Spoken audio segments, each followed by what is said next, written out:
Alors, la chose dont j'aimerais parler ce matin m'a été inspirée par différents événements.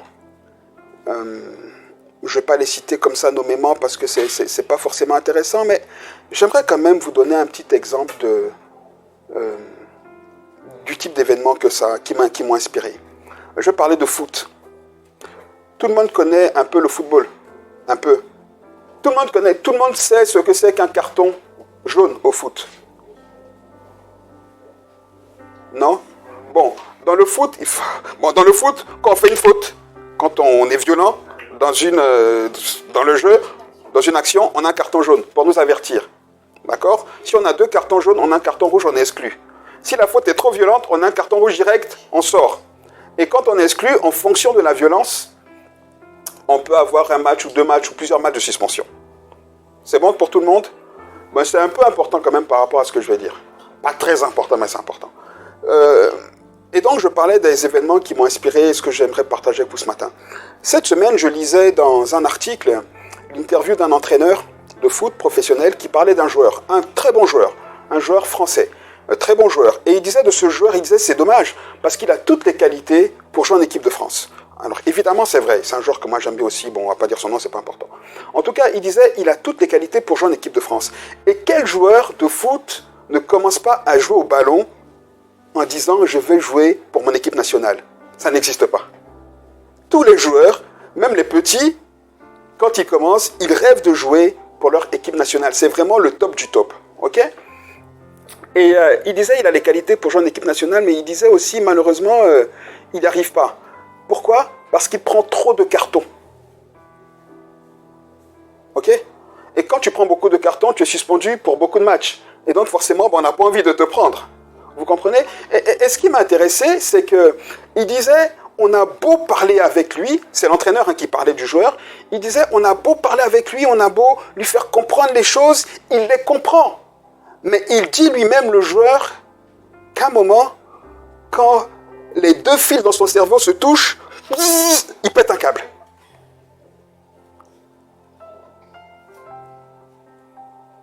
Il y en a qui savent de quoi je parle. Hein. Il y en a qui ont 2 fils aussi qui sont un peu tout près là.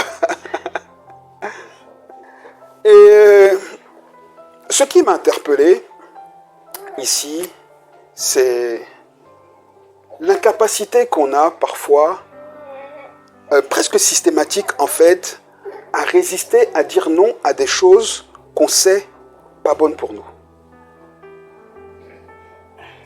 Vous comprenez?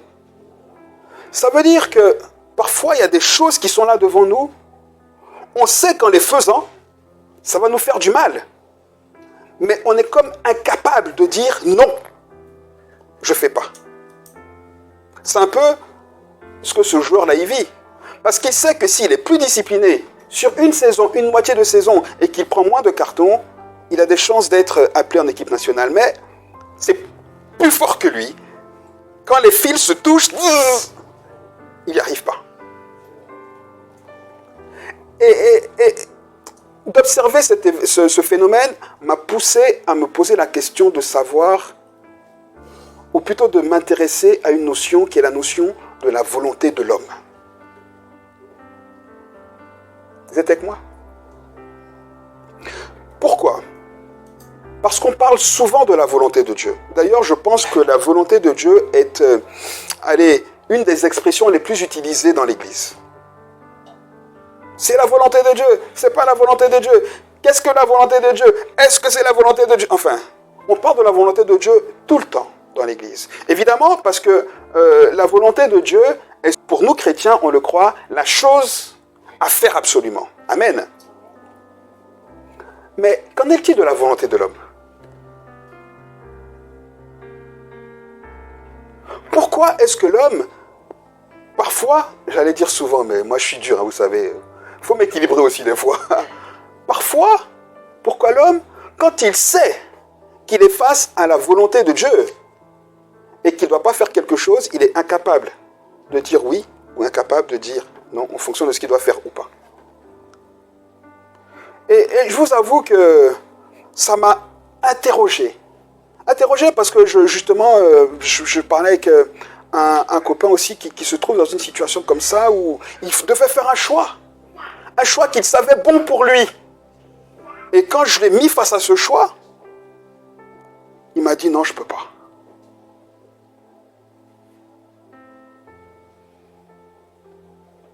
Ça me rappelle l'histoire de cette dame que je vous ai déjà expliquée, mais que j'explique vite fait, qui était atteinte d'un cancer en phase finale et qu'un ami pour qui elle travaillait m'a demandé d'aller voir avec lui et qu'on est arrivé, elle avait toute sa famille là et mon ami lui a dit écoute, je t'avais dit que je viendrais avec un pasteur, il est là pour t'annoncer l'évangile. C'était son patron, il a dit je crois que c'est quelque chose qui est indispensable pour toi, il lui a tout dit et il lui a dit est-ce que tu es prête maintenant pour que mon ami t'annonce l'évangile? Elle m'a dit non. Ça m'a brisé le cœur. Et mon ami, là, il m'apprend le lendemain que le soir même, elle a mis fin à ses jours.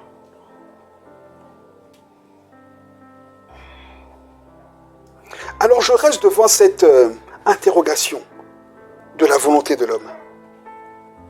Je me demande si l'homme est vraiment libre de ses choix quand il fait des choses qu'il n'a pas envie de faire. Vous comprenez?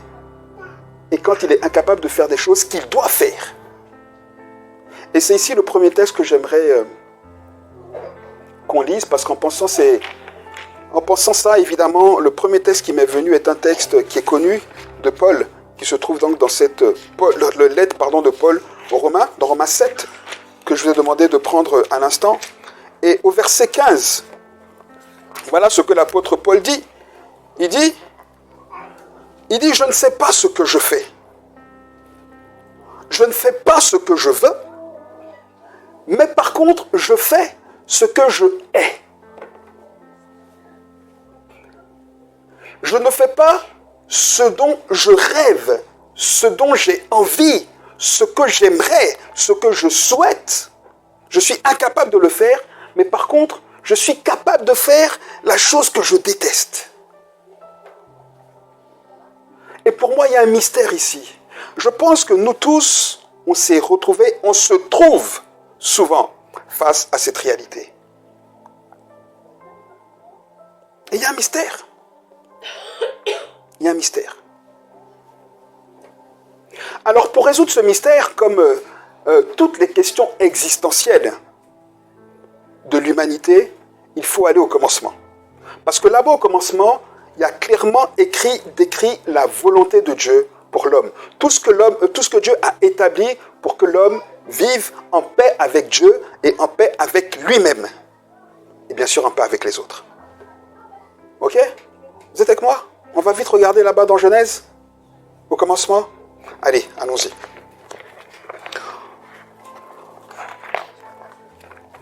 La question ce matin, la première question c'est, est-ce que nous sommes vraiment et totalement libres de tous nos choix? Est-ce que notre volonté est libre? Est-ce que quand je fais quelque chose, que je veux le faire, je le fais de manière totalement libre? Amen ou pas? C'est drôle et vous remarquerez avec moi que parfois, même pour s'acheter quelque chose qu'on aime, on hésite. Est-ce que j'achète? Est-ce que j'achète? Pourtant, on veut la chose. Est-ce qu'on est libre en fait?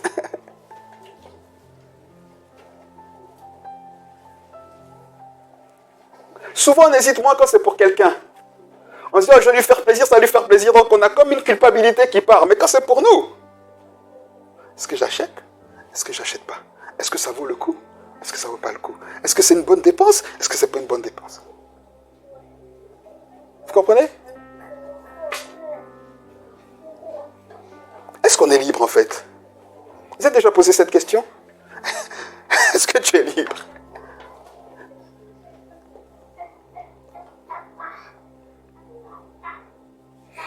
Regardons Genèse 2, quand Dieu crée l'homme, quand il crée Adam. Il y a là quelque chose de très intéressant. Et alors, il y a différentes versions, mais dans la version Darby, ou par exemple dans la version Summer, je crois. Quelqu'un a la version Summer? Oui, il y a, voilà, semeur, voilà. Genèse 2, versets 16 et 17. Alors, je vais le lire dans ma version et après on le lira dans la version semeur. Genèse 2. Il est écrit, l'Éternel Dieu donna cet ordre à l'homme. Tu pourras manger de tous les arbres du jardin, mais tu ne mangeras pas de l'arbre de la connaissance du bien et du mal, car le jour où tu en mangeras, tu mourras. Ok, tout le monde connaît. Ok, est-ce qu'on peut lire dans la version semeur? S'il te plaît. Ben, tu veux lire ou bien? Ouais. Et l'Éternel Dieu ordonna à l'homme. Et l'Éternel Dieu ordonna à l'homme. Donc ordonna. Remarquez bien, oui? Mange librement des fruits de tous les arbres du jardin. Ok. Là, il y a quelque chose de différent. L'Éternel Dieu ordonna à l'homme, il ordonne à l'homme, mange librement. Ok? De tous les arbres du jardin. Ok? Sauf du fruit de l'arbre de la détermination du bien et du mal. De celui-là, n'en mange pas, car le jour où tu en mangeras, tu mourras. Ok. Il y a un mot ici qui nous intéresse dans cette version-là, n'est-ce pas? C'est lequel? Librement. On est d'accord? Dieu, quand il crée Adam, il dit, tu sais quoi Adam? Open bar. Tu es libre. Tu peux manger de tout ce que tu veux. Tu es libre de manger de tous les arbres. Mais en même temps que je te dis de ne pas manger de cet arbre, tu as aussi la liberté d'en manger ou pas. Donc, Adam, tu es libre de manger de tous les arbres et tu es aussi libre de ne pas manger de cet arbre-là. Par contre, celui-là, il ne faut pas manger. Tous les autres, tu en manges, mais celui-là, tu n'en manges pas. Est-ce que vous comprenez ce que je suis en train de dire? Adam avait la liberté de manger du fruit ou pas. Par contre, il y a quelque chose ici qui est très intéressant. Quand Dieu, l'Éternel, crée Adam et qu'il lui donne cet ordre, qu'est-ce qu'il fait? En tant que bon papa, il encourage Adam à obéir à ce qui est bon pour lui. Écoutez-moi bien, est-ce que le fait qu'Adam ait mangé du fruit a fait du mal à Dieu? Vous avez déjà posé la question? La chute là, est-ce que ça fait du mal à Dieu? Est-ce que quand l'homme a chuté, Dieu n'était plus Dieu? Est-ce que ça a changé quelque chose dans sa nature? Est-ce que ça a changé quelque chose dans la volonté de Dieu? Qui c'est qui a payé tous les plans, tous les pots cassés, pardon? C'est l'homme. Adam, mais l'homme, c'est nous tous. Donc au final, quand Dieu nous conduit vers sa volonté, quand il nous influence vers sa volonté, c'est toujours pour notre bien. Mais la vérité, c'est que quand Dieu nous oriente vers quelque chose qu'on doit faire, il nous laisse libres de choisir ou pas, mais il influence toujours positivement notre choix. Vous êtes d'accord ou pas? Eh bien, la volonté de l'homme, c'est exactement ça. C'est la capacité ou la liberté que Dieu donne à l'homme de choisir en âme et conscience, mais en lui disant ça c'est bien et ça c'est pas bien.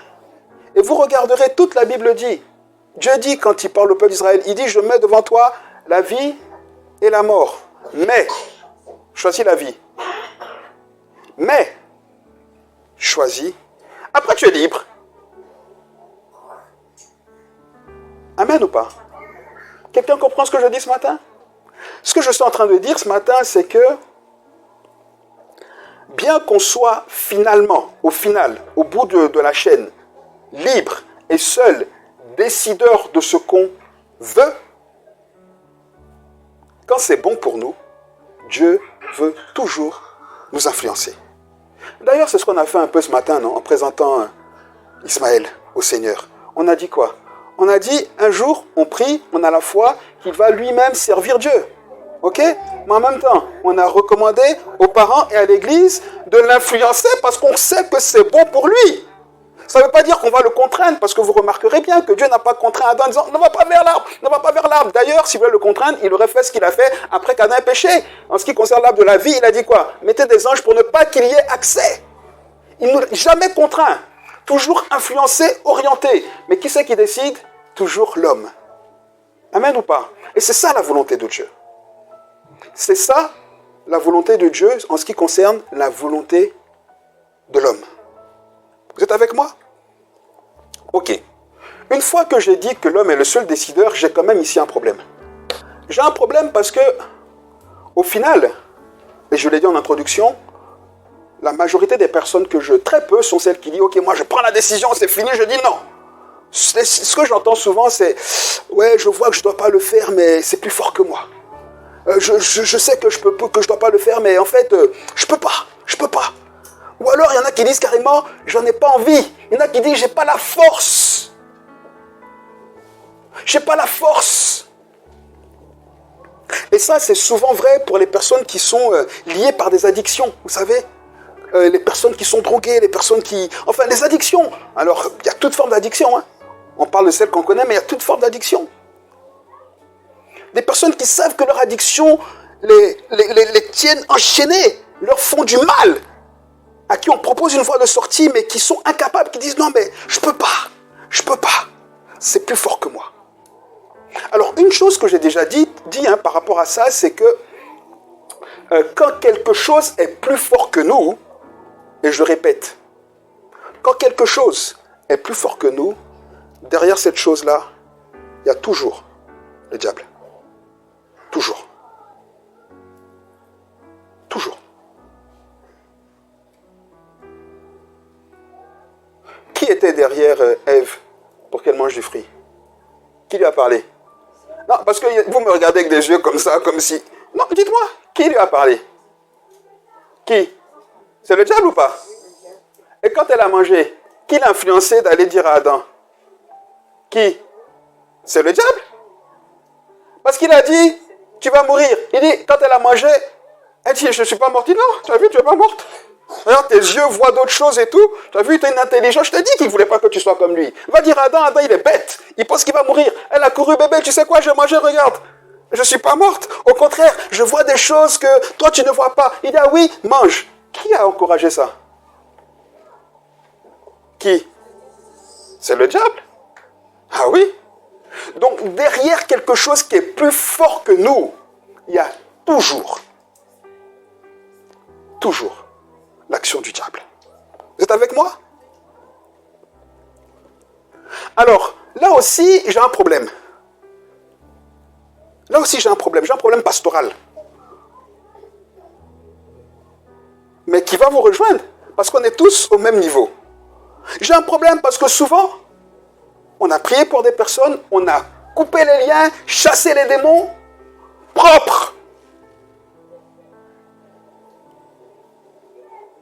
Et puis les personnes retombent dans leur boue. À nouveau, alors que le problème spirituel a été réglé, c'est comme si ces personnes-là sont à nouveau incapables d'actionner leur volonté.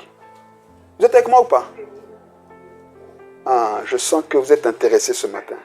Oui, parce que là, ça parle à beaucoup, mais parce que ça me parle à moi aussi. Vous comprenez? Combien de fois j'ai lutté pour ne pas, moi, surréagir à des paroles qui me faisaient virer au quart de tour.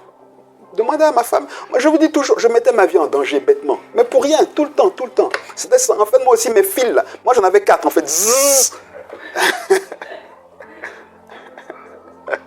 Non, bien sûr, j'en avais pas 4, hein, vous en doutez bien. Mais c'est juste pour vous. Vous comprenez? Donc, c'est pour vous dire que les choses dont je vous parle là, je vous parle en connaissance de cause. Donc, le problème qu'on a ici, c'est que parfois, on prie, on coupe les liens, on chasse les démons, tac, tac, tac, ding, ding, ding. Spirituellement, la personne est propre et d'un coup, encore, toujours plus fort qu'elle.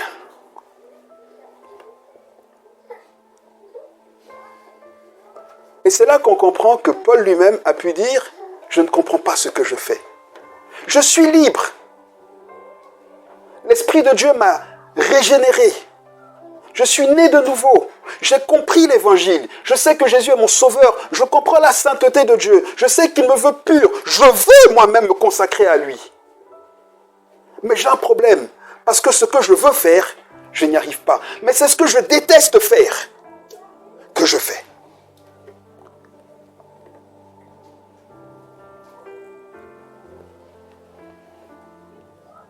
Et là, dans ma réflexion devant le Seigneur, il orientait mon esprit sur un texte que je vais vous lire. Alors j'espère que c'est une bonne nouvelle. Dans Éphésiens 2, vous pouvez le prendre, mais je vais le lire parce que je vais le lire dans une version que vous n'avez pas. Mais avec l'explication que vous aurez, vous pourrez le comprendre dans les différentes versions que vous avez. D'accord? Vous êtes avec moi? Éphésiens 2, à partir du verset 1. On va lire jusqu'au verset 3. Écoutez bien. Voilà ce que Paul déclare. Le même Paul qui dit qu'il fait ce qu'il ne veut pas, mais qui ne peut pas faire ce qu'il veut. Il dit la chose suivante. Il dit, autrefois, toute votre manière de vivre et votre comportement étaient modelés par les habitudes de ce monde. Il parle à nous, il dit autrefois. Quand Paul dit autrefois, ça veut dire avant la nouvelle naissance. Avant qu'on accepte Jésus ou qu'on reconnaisse que Jésus est le Fils de Dieu et qu'on le confesse. Avant ça, avant cette ligne-là, la ligne de la croix, avant cette ligne de la croix, notre manière de vivre et notre comportement étaient modelés, façonnés, d'accord, par les habitudes de ce monde. Ok? Oui? Ah oui? Ah oui? Moi, quand je n'étais pas croyant, je vivais comme je voulais. Hein?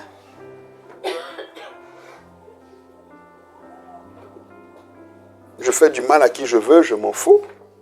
Je mens si je veux, je m'en fous. Si je veux, je vole, je m'en fous. Oui, quand je n'étais pas croyant. Mais oui, puisqu'on fait ça autour de moi. Puisque mes amis gagnaient beaucoup d'argent en volant. J'ai dit, mais moi aussi, je vais faire comme eux.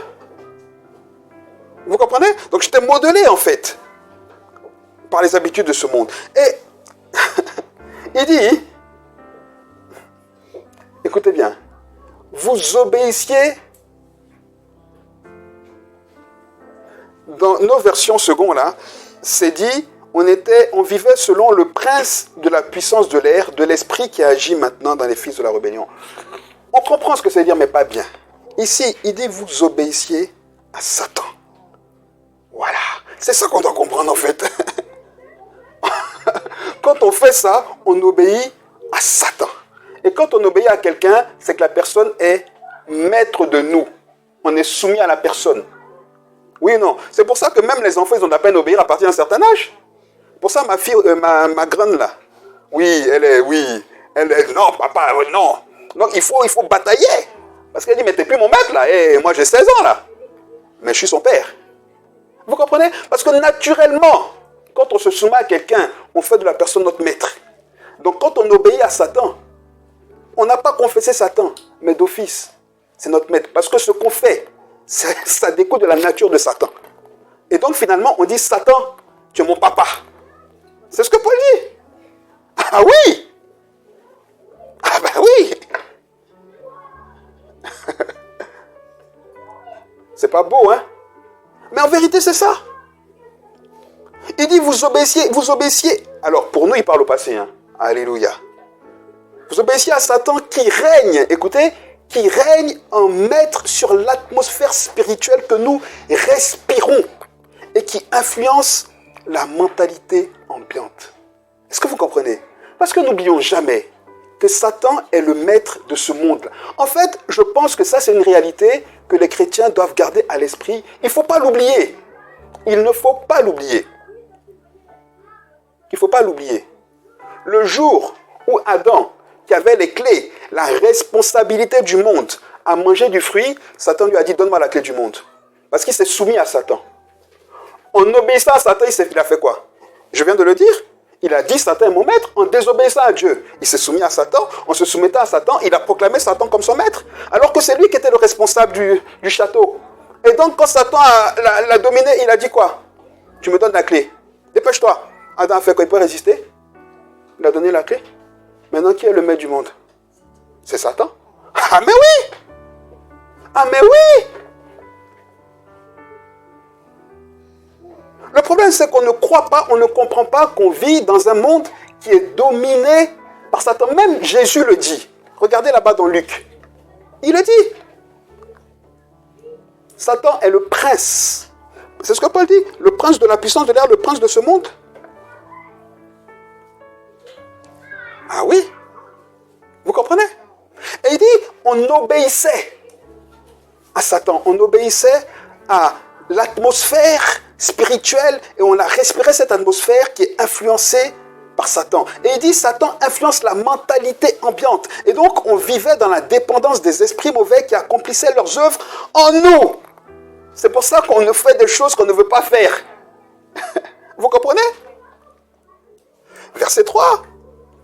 Notre comportement à nous tous nous était dicté par nos instincts et nos passions. Nos instincts et nos passions. Ça veut dire quoi? Je vois quelque chose. Je regarde un film. Je vais prendre cet exemple qui est un peu soft. Pendant un moment, dans ma jeunesse, là, je voulais arrêter de fumer. Bon, je fumais, ouais, bon, ben, voilà. Vous le savez. Je voulais arrêter de fumer. Je voulais, parce que je trouvais que ça ne me donnait rien, enfin, un moment, et puis j'en étais toujours malade, parce que j'ai une santé un peu fragile. Et puis à chaque fois que je voulais arrêter de fumer, je tombais sur un film. Un film où le héros était trop cool. Oh, il était trop cool. Mais le fait qu'il soit cool, là, il y avait toujours une petite cigarette à côté, vous savez. Donc je disais, non, mais en fait s'il n'y a pas ça, je ne suis pas cool, quoi. Je ne suis pas le gars, vous comprenez? Et qu'est-ce que ça me réentochait dans mon truc? Donc je faisais ce que je ne voulais pas. Parce que j'étais simplement inspiré, dicté par mes passions. Par ce que je vois. Et ça me plaît. C'est pas bon pour moi, mais ça me plaît.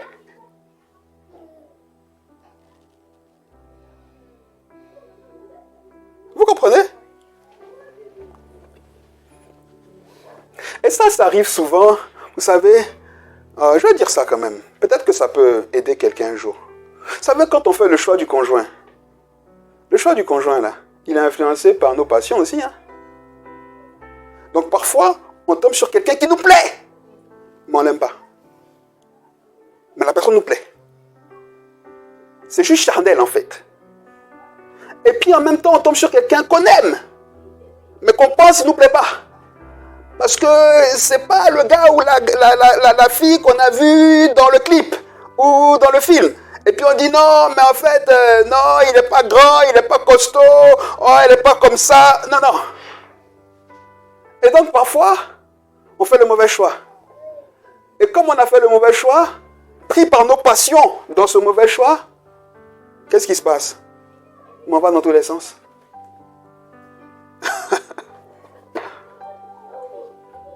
C'est ça. Oh, moi j'aime les gars gentils. Vous n'avez pas idée. Vous n'avez pas idée. Le nombre de filles qui m'ont dit avoir des relations sexuelles avec des gars qu'elles n'aiment pas pour un sou. Mais le gars il était trop gentil. Je dis donc parce que tu es gentil, excusez-moi, mais tu as baissé ta culotte. Parce qu'il est gentil. Non, mais il est trop gentil, il est un peu petit. Et puis oui, il est... Mais vous vous rendez compte un peu? Bon, c'est plus facile pour moi d'attaquer les femmes. Hein. Mais nous, on n'a même pas besoin qu'elles soient gentilles. Elle a juste à bouger un peu les fesses devant nous. Oh, t'as vu ça? Et puis, parce qu'elle a bougé les fesses, toi, tu perds tes câbles. Mais c'est grave, en fait. Mais ça, c'est les passions.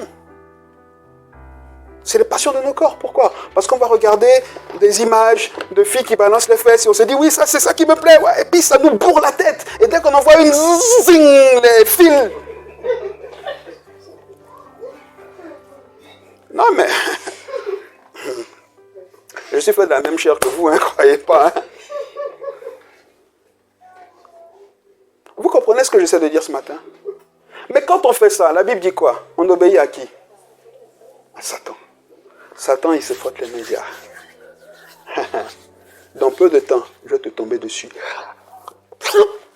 Avaler. Oui. Et en relisant ce texte-là, d'Éphésiens 2, je me suis rendu compte d'une autre chose. La Bible dit, on vient de le dire, hein, que c'est Satan qui règne sur l'atmosphère, qui influence la mentalité. Et que nous, on est soumis à cette mentalité. Donc au final, je me rends compte que de la même manière qu'Adam a été influencé positivement, bien que libre de son choix par Dieu, de la même manière, on est toujours influencé par quelqu'un. Si ce n'est pas Dieu, c'est le diable. C'est pour ça que parfois on prie, la personne est libre, les démons sont partis, les liens sont coupés et la personne se retrouve à dire « Je peux pas, je peux pas ».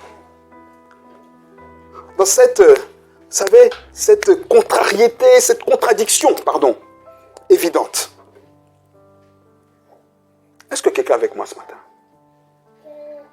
Vous comprenez ce que je dis?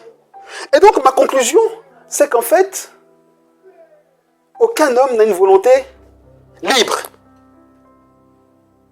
Notre volonté est toujours influencée par quelqu'un. Toujours. Soit Dieu, soit le diable. Une maman qui dit à sa fille, parce que je connais des filles, hein, leur maman leur disait, bah, tu te rends compte, une jolie jeune fille comme toi, tu es là, sors, va chercher des copains pour nous. Regarde, on galère alors que tu es. Comme si être beau, c'est un diplôme. Vous comprenez? Ces filles qui se sont poussées par leur mère à aller finalement se prostituer. C'est le conseil d'une maman, mais qui influence? C'est le diable. De la même manière, une mère dira à sa fille ou à son fils, préserve-toi. Le corps, c'est pour une personne. C'est pour ta femme, c'est pour ton mari. La personne influencée, par qui? Par Dieu. Qu'on soit chrétien ou pas, en fait. Vous croyez que Satan écrit? Chrétien, laissez. Chrétien. Ah, pas chrétien. Non. Il influence. Chrétien, pas chrétien. Il influence.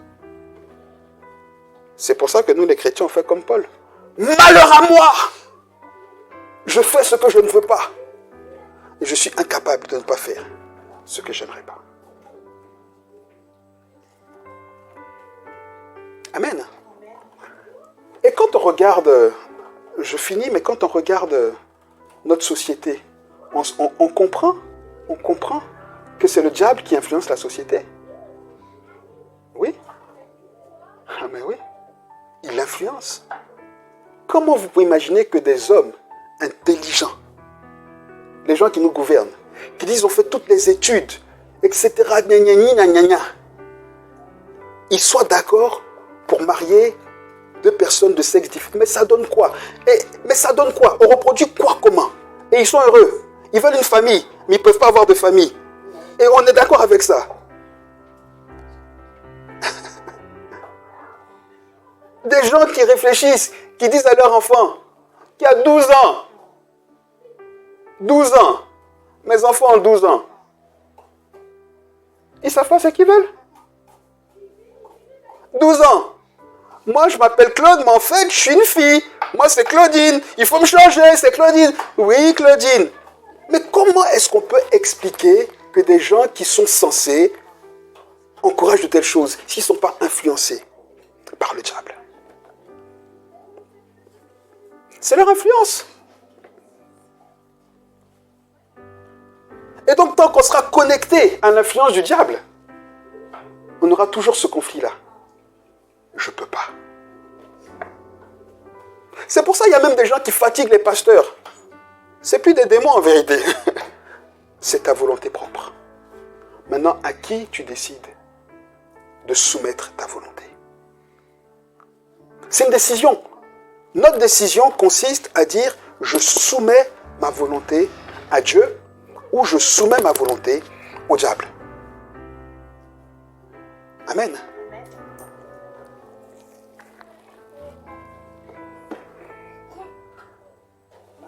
De la même manière que j'ai dit que Adam était influencé par Dieu, Adam a échoué, n'est-ce pas? De la même manière, rappelez-vous que Jésus a eu les mêmes contradictions. Ce qu'on oublie parfois, c'est que Jésus, dans sa nature humaine, était 100% homme. Jésus a vu de belles femmes. Écoutez-moi bien. Écoutez bien ce que je dis. Écoutez bien ce que je dis. Jésus a vu de belles femmes. Et croyez-moi, pour être un petit homme de Dieu, je sais ce que c'est. De belles femmes qui voulaient absolument coucher avec. Bon, j'y étais pas, hein. Mais je peux parier que des femmes ont essayé de se déshabiller devant Jésus. Ou l'ont fait. pas qu'une. Mais la Bible dit que Jésus n'a jamais péché. Jésus était tenté comme nous, là, avec toutes nos passions. Toutes nos passions. Toutes nos passions. Nos mensonges, nos désirs de nous. Écoutez, quand Jésus est devant Pilate, vous imaginez Pilate, le petit consul d'une petite région. Vous imaginez? Il dit à Jésus, moi j'ai le pouvoir de vie ou de mort sur toi. Mais vous vous rendez compte? Vous vous rendez compte? Jésus aurait pu le soulever, le tirer, tu dis quoi? Qu'est-ce qu'il fait? Il se soumet. Il dit soit. Je ne sais pas si vous vous rendez compte. Pourquoi? Parce que Jésus, rappelez-vous à Gethsémani, quand il priait, il a dit quoi? Père, ce sera dur, parce que ma volonté est contraire. Mais donne-moi la force de ne pas faire ce que je veux, mais ce que toi tu veux. Je soumets ma volonté à la tienne. C'est ça. Est-ce que quelqu'un a prié pour Jésus ce soir-là à Gethsémani? Est-ce que quelqu'un a prié pour Jésus? Même les disciples qu'il a pris, ils se sont endormis. Est-ce que Jésus a demandé qu'on chasse les démons pour lui et tout? Non. Il a fait la seule chose qu'il était capable de faire à ce moment-là, de prendre sa force pour dire ma volonté, Seigneur, je te la soumets.